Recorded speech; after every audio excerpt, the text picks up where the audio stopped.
Hello, everyone. Good afternoon. Thank you so much for being here today with us.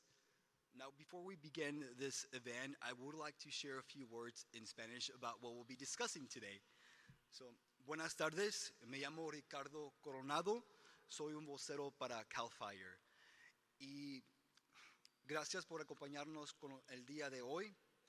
Estamos aquí para reconocer y celebrar un gran logro, un gran avance sobre un recurso que CAL FIRE utilizará para combatir los incendios forestales. Y estamos hablando sobre la adición de un segundo avión que está de mis espaldas, que se conoce como el C-130H. Y este avión se forma parte de los esfuerzos que CAL FIRE utilizará para combatir los incendios forestales. El avión puede descargar 4,000 galones de retardante en cada vuelo y tiene una velocidad de operación de 368 millas por hora. El año pasado, el primer avión C-130 operativo de CAL FIRE fue puesto en servicio y desde entonces ha respondido a 36 incendios forestales y ha lanzado más de 253,000 galones de retardante. También quiero decir que ese avión fue un recurso importante, fundamental, para ayudar a combatir contra el incendio Palisades que sucedió en la área de Los Ángeles el pasado enero. Este esfuerzo y este logro no habría sido posible sin el liderazgo y el compromiso de varios socios importantes, incluyendo la difunta senadora Dianne Feinstein, quien ayudó a hacer realidad esta visión, el congresista Ken Calvert, el senador Alex Padilla, la Fuerza Aérea de los Estados Unidos y la Guardia Costera de los Estados Unidos, quienes ayudaron con la transferencia de estos aviones. Y por supuesto, el gobernador Gavin Newsom, por su continuo apoyo a los esfuerzos de CAL FIRE para mejorar nuestros equipos y recursos. La llegada de este segundo avión es muy importante. Nos ayuda con la preparación y nos ayuda a proteger las vidas, propiedades y los recursos naturales en toda California. Estamos muy orgullosos de este logro y el significado que tiene para el futuro de la respuesta a incendios en todo el estado de California. Y para más información, para estar preparados y informados, visita nuestra página web readyforwildfire.ca.gov y fire.ca.gov. Muchas gracias por su tiempo. Y the next speaker on our list I would like to introduce is Cal OES Chief Deputy Director Tina Curry.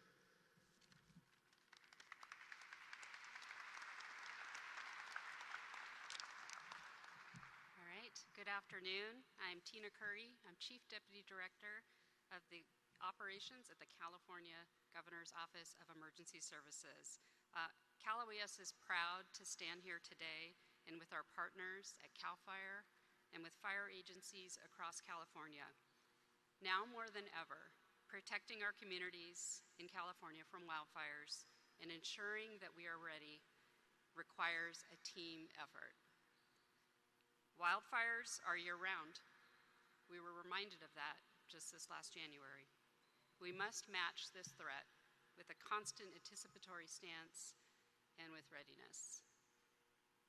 This achievement today is one of really historic proportion for California. Governor Newsom, Director Tyler, and the entire CAL FIRE team, this achievement can't be underscored. This aerial fleet is no question a critical and historic juncture for our state's effort to combat wildfires.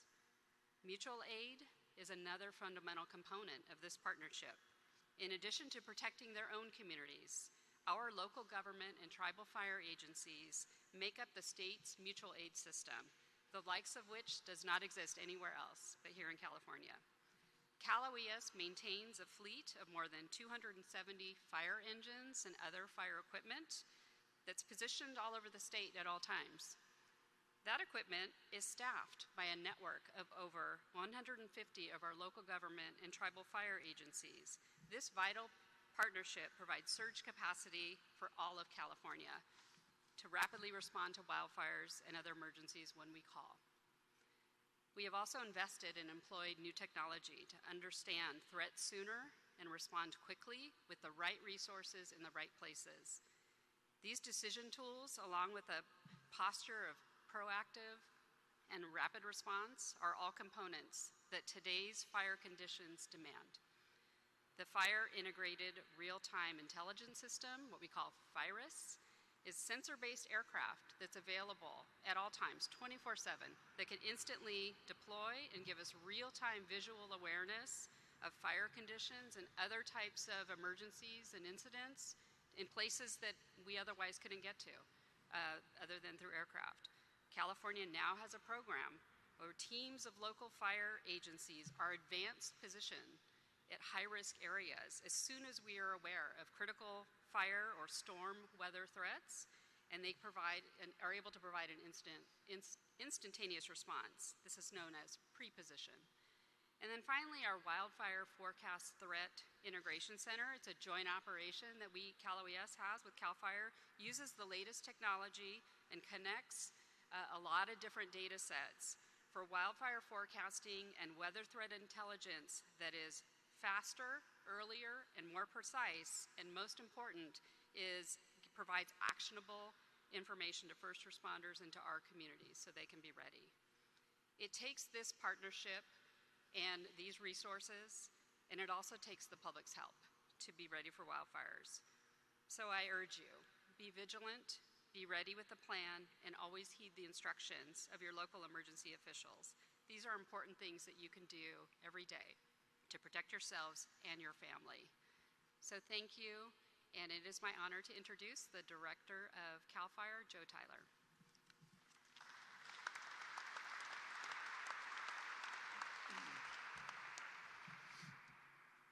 Good afternoon. It is an honor to be here today to talk about the expansion of CAL FIRE's aviation firefighting fleet. My name is Joe Tyler. I am the Director and Fire Chief here at CAL FIRE. While it was cloudy this morning and it is cool today with rain in the forecast, we need to recognize that we are only 60 days out from the peak of our fire year.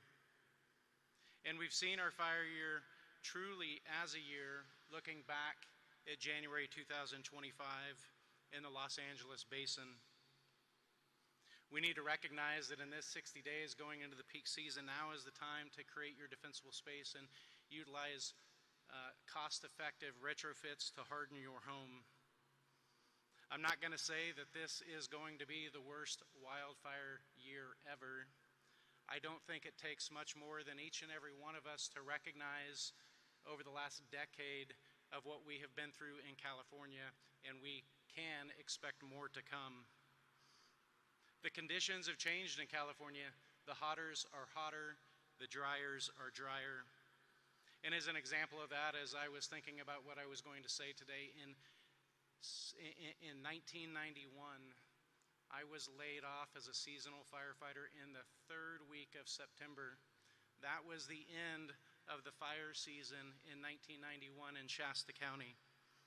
In 1993, the Santa Ana wind conditions were commonly in October and November, maybe early December, and now we see the situation where the Santa Ana winds of Southern California are through November, December, and as we saw into January. We recognize that Californians and the administration with the legislature have invested billions of dollars not only into protection but also into resilience and prevention. In 2013, the United States Forest Service went into an agreement to try to acquire 7 C-130s, and by 2018, finding little progress and not being funded for operations and maintenance, they gave up the program. And it was the vision of the Aviation Management Unit here bringing it to my attention, asking us if we wanted to enter into an agreement to acquire the 7 C-130s that our U.S. Forest Service partners were involved in. We presented that to the administration, and the administration said yes.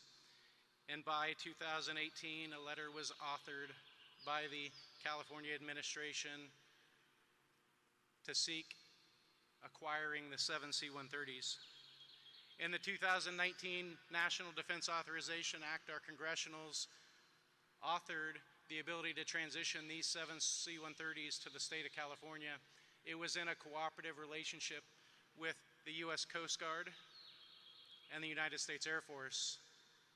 We found ourselves in a situation in which the state of California was a technical advisor to a federal contracting process. As part of the National Defense Authorization Act, we required these 7 C-130s, millions of dollars of parts and operational equipment transferred to the state that you see much around us.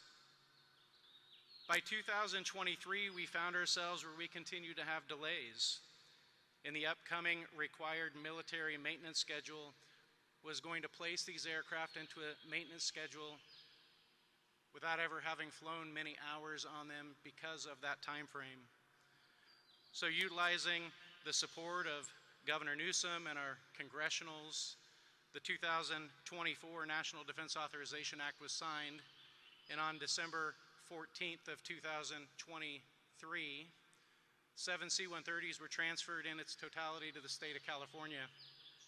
Immediately, the Aviation Management Unit went into retrofitting these aircraft that had already been maintained or maintenance up to date by our federal partners. And nearly 7 months later, the first C-130 behind you, Tanker 122, was in service, flying missions across the state of California. We continue to retrofit where Tanker 121 behind us was the second air tanker, and the third air tanker is somewhere in this hangar being retrofitted today. We plan to have the third air tanker available in the middle of the fire year, late summer this year, and continue to retrofit the rest, looking at opportunities to have them done by the end of 2026. The location of these air tankers, the first one is here in Sacramento at McClellan. The second air tanker will be placed in Fresno. The third air tanker will initially be here and then move to San Diego in Ramona. The fourth air tanker will be here at McClellan. The fifth, Paso Robles. The sixth, Chico. And the seventh will be Surge and Spare. As we watch the fire activity increase across the western United States, it draws more competition for fixed-wing aircraft between all of those states from our private firefighting partners. This is the right time to have these aircraft. This is the right time to continue to expand California's fleet. As we watch our federal forest agencies and their employees go through uncertain times, as the federal administration enacts reductions in force and toxic consolidations with our federal wildland firefighting forces, as we're entering the peak of the fire year, California and CAL FIRE stand ready to protect all people of California, regardless of the jurisdiction. The C-130s placed into service today are many resources to protect California, while we continue to work with our private, state, federal, tribal partners to continue forest health and resilience for prescribed fire and good fire on the landscape, using both burn practitioners and cultural ecological knowledge from our Native American tribes, and at the same time assisting in reducing risk to our communities through community home hardening and defensible space. Now again, this is a proud moment for me. Tanker 122 was placed in service in the middle of the fire year last year, and we did not have an opportunity to have a celebration because it was more important to put it in the air to fight fires and to protect California, and so this is the first opportunity. So I can't walk away from this podium without thanking a lot of people. Our former senior aviation officer, Dennis Brown, and our current aviation officer, Marty Buno, for bringing the idea when only 23 operational Grumman S-2T air tankers were available in the United States, and we have all 23 of them. Former Director Ken Pimlott, former Director Tom Porter for supporting the vision that I brought forward with the team about acquiring the C-130s. The entire CAL FIRE executive team who are in the back of the room here, both current and former, who have been able to join us, thank you for being here. The California Legislature and our congressional delegation, including the late Dianne Feinstein, Senator Alex Padilla, and Congressman Ken Calvert. Our Aviation Management Unit and our family of Amentum Aviation mechanics and pilots, as well as LSI, making us get this done. Colson Aviation for providing the retardant delivery systems that are inserted in these C-130s. And of course, my partners from the United States Coast Guard and Air Force and U.S. Forest Service for their technical knowledge and the work they did. McClellan Park, where we are here today. Cal Forests and Sierra Pacific Industries for your support. Secretary Crowfoot for the California Natural Resources Agency. And last but not least, thank you, Governor Newsom, for your support, even when we had delays and I had to explain why it took so long to get them into service. It takes long for us to come together to be able to stand and commit to effecting positive change of the wildland fire environment and reducing the risk across California. So with that, it is my honor to ask our C-130 lead instructor pilot and the pilot who flew the first mission of Tanker 122 with his flight crew to the podium, Amentum pilot Brian Baker.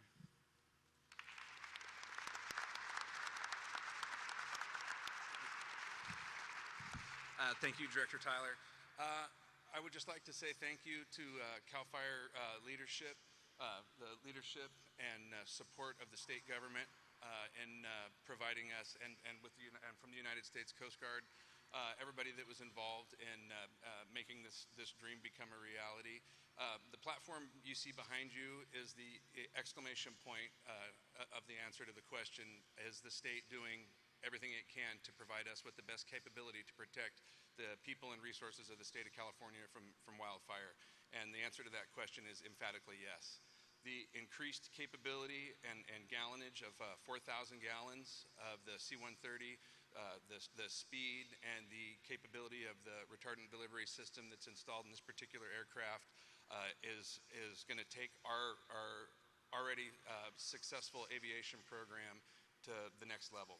So I just wanted to say thank you to all the CAL FIRE leadership. Thank you to all the pilots and mechanics who their dedication and professionalism has gotten us to where we're at today. So I just wanted to say thank you very much. And I really look forward to the future capabilities and the increased capability that we are now going to have to do our job of suppressing wildfires in the state of California. And with that, it is my honor to introduce the Governor of the state of California, Gavin Newsom. Governor Newsom. Sorry, that's good. Thanks, Brian.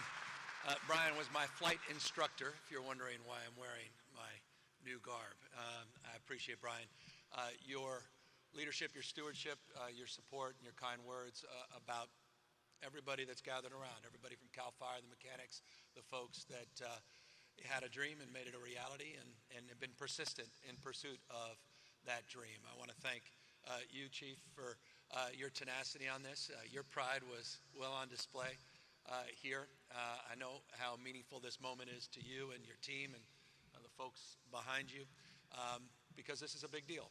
There's not another state in the country that can lay claim to a moment like this. There's not another state in the country that is as resourced as the state of California is as it relates to its aerial fighting fleet. It's in fact the largest in the world, the largest civilian aerial fighting fleet anywhere in the world is right here in the state of California.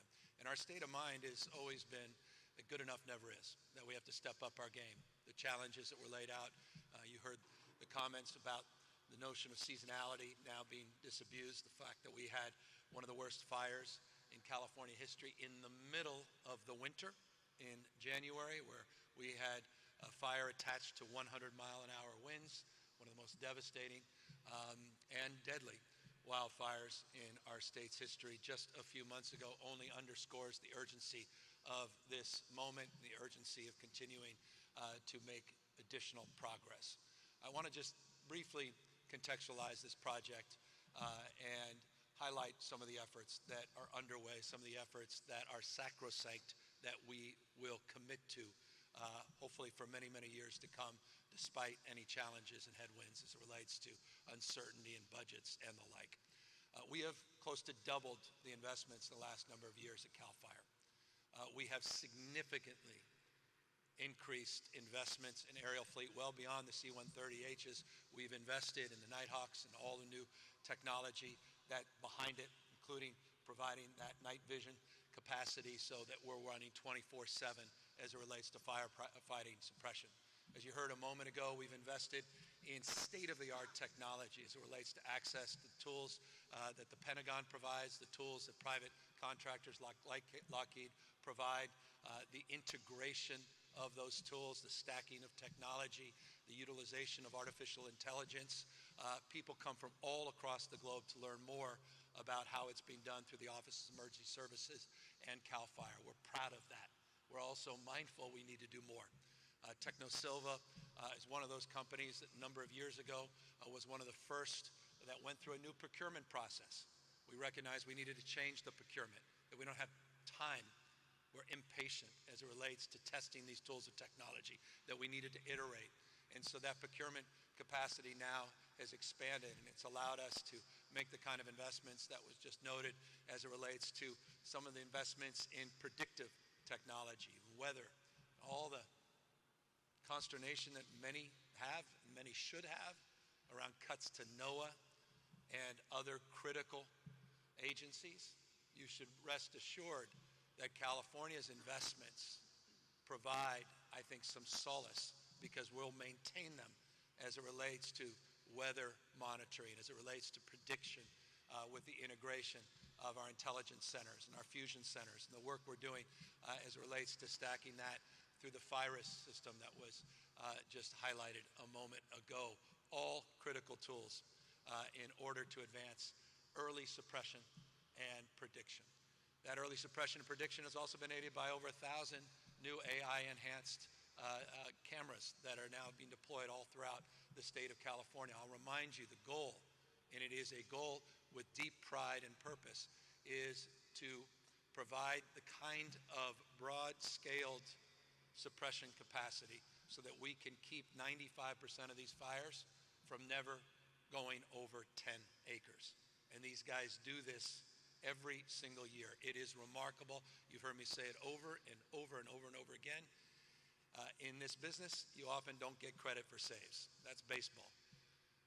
But in this business, these guys deserve unbelievable credit for the amount of things that don't become headlines.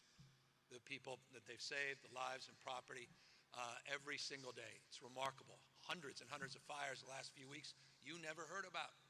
And that's good news. We're not naive, though, that we're entering in, as the chief said, another difficult fire season. There's been some predictions about what this one means, particularly as it relates to some of the later rains, as it relates to the grasses. They're green right now as they start to turn. And obviously, we need to prepare for that and make sure that we're continuing to resource with our pre-positioning assets, our mutual aid program, the kind of scale, again, and scope of investments that the taxpayers of California are deserving. Two quick and final points. We also have been doing more, not just in terms of aiding our suppression, but we also are aiding in our prevention with unprecedented investments in vegetation and forest management. We've heard people loudly and clearly. We can't make up for 100 years of what wasn't done. And we're not looking in the rearview mirror, we're looking right out the front. And we're focused on what we can do today. As you know, one of my first acts as governor, we didn't wait for these devastating fires. My first act as governor was doing an emergency proclamation to fast track some critical vegetation and forest management projects. We created a new wildfire task force that led to an action plan with 99 specific wildfire action plans. We need to put a new dashboard up to make us more accountable to achieving our goals. We have 10x'd the investments, 10x the investments in this space. $2.5 billion has been invested. Over 2,200 projects have been completed or are underway. 1.9 million acres were treated just between 2021 and 2023, 730,000 acres in calendar year 2023 alone. We have never achieved the kind of scale of that kind of investment in the past, and no, it's not enough. And that's why just a few weeks ago, I did another emergency declaration, an emergency proclamation. And interestingly and coincidentally, today, the first project under that emergency proc is now taking shape up in Humboldt. And the goal of that proclamation is to identify a need, and with that emergency proclamation, to actually get the project up and running within 30 days. You might recall we did something called CalVTP, which is a programmatic EIR, fancy word, for a 20 million acre forest management effort. But there's small projects we're falling through the gaps, and this closes the gap in terms of those small projects and allows us to move forward with administrative oversight that allows us to make decisions quickly. I can go on, and I really can't go on and on, talk about our LiDAR technology, our 3D mapping technology, and talk about all the other AI that we're experimenting with. But at the end of the day, it's about people, and it's about the pride in their work. And so I just want to end as I began, expressing gratitude to all the men and women in uniform. I've seen it firsthand. You don't have to impress me with the work you're doing. I see it over and over and over and over again. Your exhaustion, time away from your family, your sacrifice, the risks you take to your life to protect people and property. And that's what makes good states great states. And so it's with a deep sense of pride and spirit that I want to just extend further gratitude to all of you, not just for the work you've done, but the work we're going to expect of you in the next days, weeks, months, and sadly over the course of many, many years. Final point, we need federal support. 57% of the state's land is federal. 3% is in the hands of the state. I'll repeat that. 57% of the forest land in California is federal responsibility. 3% is the state. We're not here to focus on who's to blame. We're focused on what to do. We have a shared stewardship agreement with the federal administration, but we need to see it funded. This administration just cut 10% of the U.S. Forest Service budget. You can't even make that up. That's not risk-taking, that's recklessness. And so we'll do our part, but we need stronger partnership. And final words, in closing, that's not a political statement that's partisan. We thanked Alex Padilla. We thanked former Senator Dianne Feinstein. I remember my last meeting with her was about these two assets and the 7 that we were able to bring together. Quite literally, my last meeting with her. And Republican Congressman Calvert. And I want to thank the congressman for having our backs, for stepping up and recognizing the urgency of this moment. And so it was right that he was recognized because he played a big role in getting us here as well. And that's the way this should be. We're all in this together. It's not red and blue. It's not rural versus urban. We're all in this together. And so that's the spirit that defines our approach to emergency management, preparation, and it's the approach to partnership. And truly, I'd be remiss, final words, if I didn't acknowledge our partners in the private sector as well. Sierra Pacific and others, I see leadership here. I want to thank them for being principal partners as well in advancing our collective efforts. All hands on deck. Wildfire season never went away, but it's about to peak. Be prepared, take things seriously, and make sure one thing more than anything else, that you override with any other consideration. Property can be replaced, but lives cannot. Listen to the experts, listen to the men and women of law enforcement and emergency response when they ask for support when they ask you to leave, to evacuate. Take it very, very seriously. Thank you all very, very much, and we appreciate all the great work. And thank you to our federal partners as well, the Coast Guard and the Air Force.